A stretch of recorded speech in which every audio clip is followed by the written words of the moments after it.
Okay, so sarado ang simbahan pero daan tayo dun sa sa may gilid, may entrance daw doon. Halika.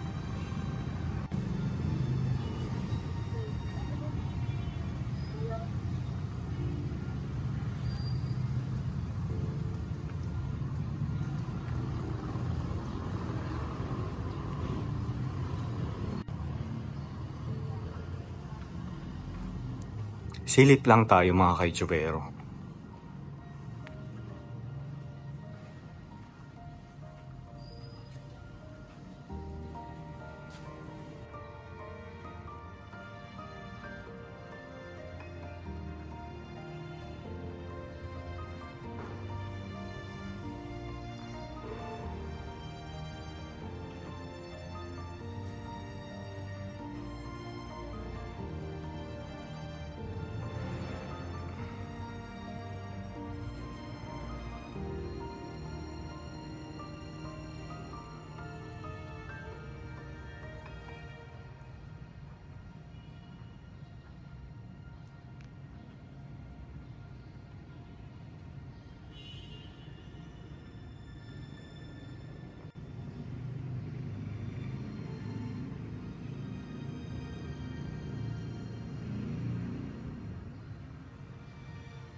Napakagandang simbahan. Simple lang pero iba rin yung ganda niya, no?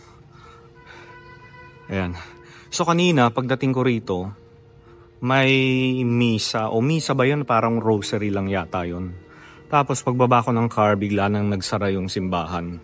So buti na lang open pa rin. Pwede pa rin tayo makapasok, ano? Okay, so galing na tayo sa loob ng simbahan. Ngayon naman dito tayo lalabas sa may Governor Padilla. So baybayin natin itong kalsada na ito. So dito muna tayo sa left side. Okay, ulitin ko lang, Governor Padilla Road.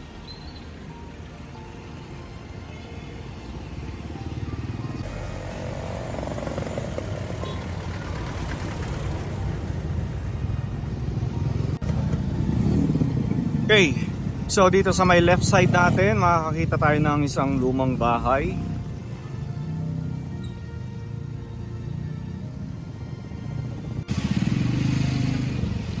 Ito siya, oh.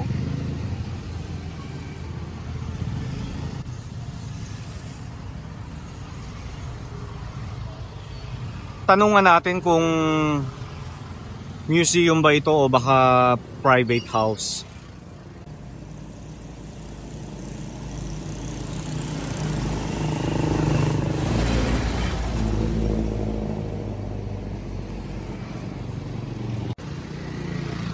Okay, so hindi allow mga kaitsubero kasi yung mga kamag-anak ay nasa ibang bansa, tapos yung iba naman nasa Manila, and ang bahay na ito ay komunales at hindi siya open for public viewing. Pero ang may-ari nito ay si Dr. Jesus F. Castro, physician, surgeon, ayan. Okay, so yung bahay itinayo around 1800s. Yung era na yan. Kaya makikita naman natin bahay na bato. Ayan.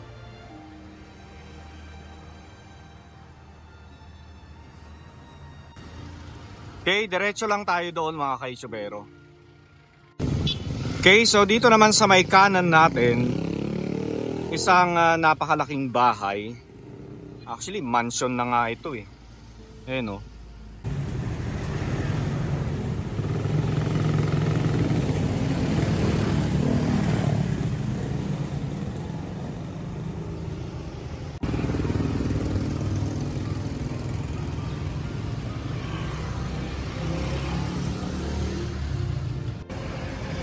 Okay, so hindi natin masyadong tanaw yung bahay.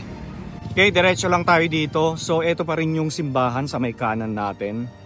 So doon sa mga nanonood, i-share nyo lang itong video na ito. Malay nyo makarating doon sa mga may-ari ng bahay. Invite tayo para balikan at i-vlog yung kanilang mga bahay, di ba? So, share nyo lang ito mga kaitsubero. Ano? Ayan.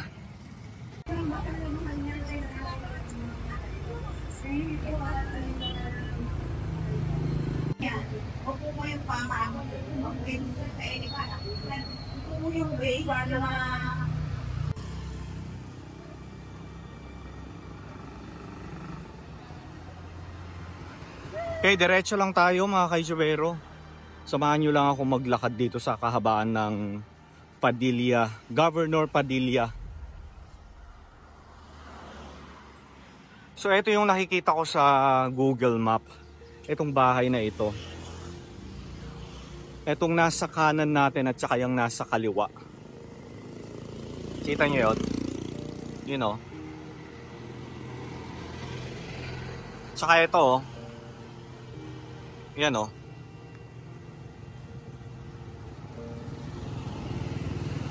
Parang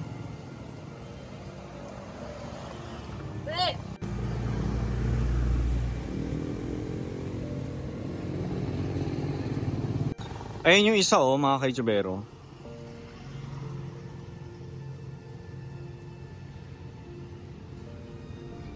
Pero dito ako nagkaroon ng interest dito sa bahay na ito. Ayan oh.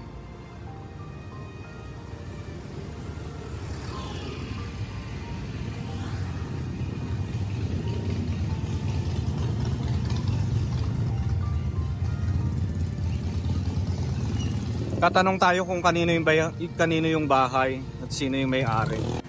Napakagandang bahay dito sa Plaridel. Alam nyo, kahit lumang-luma ng bahay or let's say sira-sira na. Ayan, makikita mo yung ganda ng bahay. May imagine mo yung kung ano yung itsura niya noon. Ano?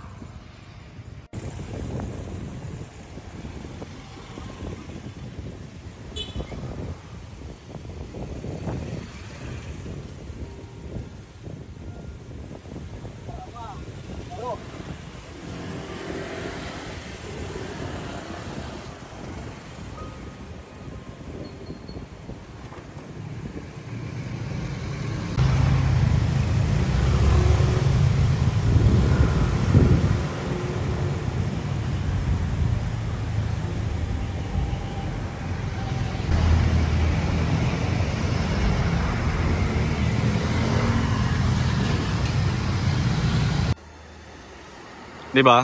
Tapos kung makapapansin nyo, gubat yung paligid. Maraming puno.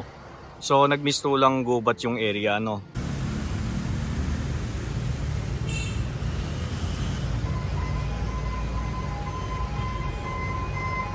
So dati mayroong grilled Hungarian sausage dito, pero nagsara na daw sila.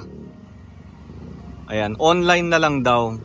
Pwede mag-order online. Ayan, so dito pa rin daw nakatira yung mga apo. Ayan, sila na yung nagmana.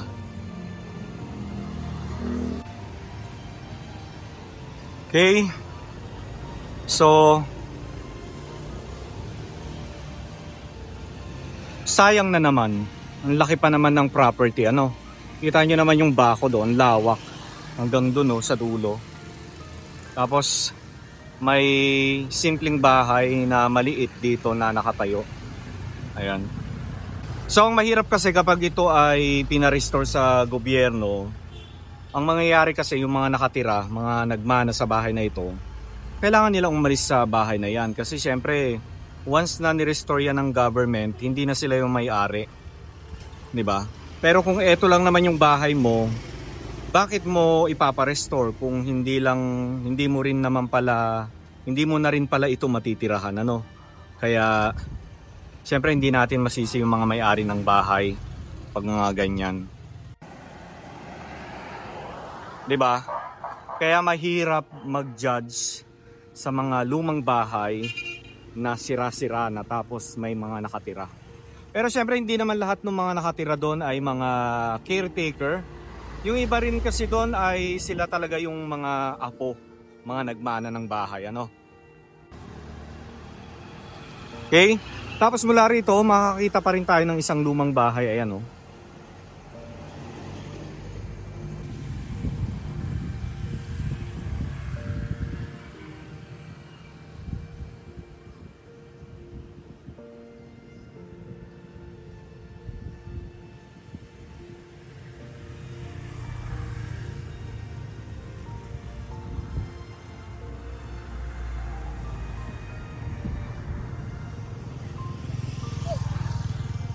Sayang ano mga kaitsubero. Ito na naman ako sa sayang. Okay, so nandito tayo sa tapat ng La Consolacion University General Hospital.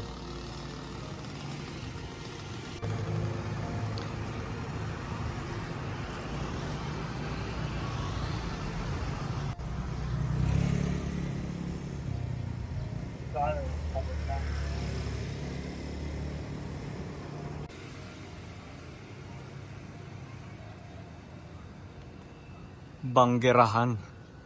Sira-sira na no mga kaitsubero. Kapag kasi mga ganitong bahay, kung i-restore mo, kailangan mo siyang i-dismantle. Tapos i-assemble mo ulit. Ano? Hindi pwede yung tagpi-tagpi lang ang gagawin mo.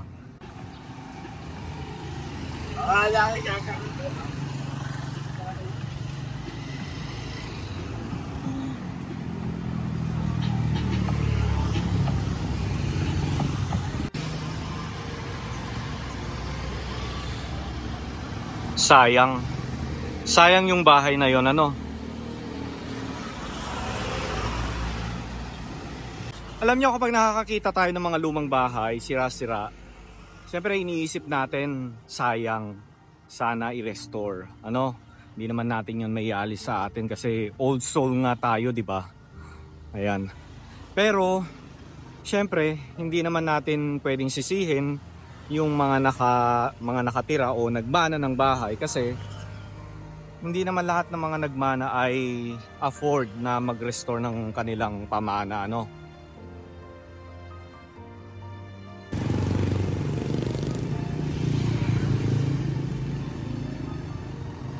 Okay, so nandito pa rin tayo sa Governor Padilla, mga kaitsubero. Kalye Luma, Milk Tea. So another lumang bahay dito sa kahabaan ng General Padilla. Ayan o.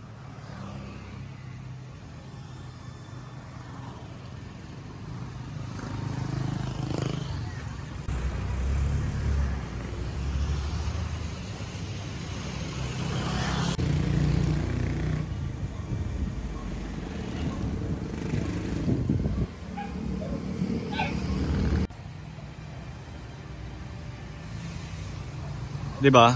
So kahit luma na yung mansion, napakaganda pa rin, ano. Iba talaga ang bahay kapag may nakatira at saka inaalagaan, ano.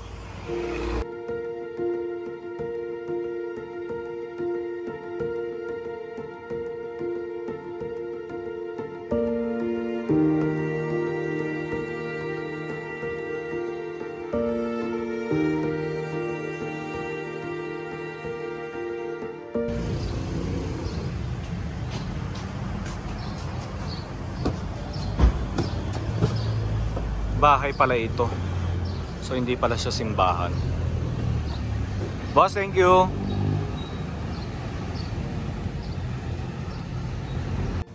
Okay, so comment nga kayo mga kaitsubero. Sinong may-ari ng Art Deco house na ito? Ayan. So mga kababayan natin dito sa Plaridel, Bulacan, comment kayo. Sino yung may-ari nito and anong taon itinayo? Ayan.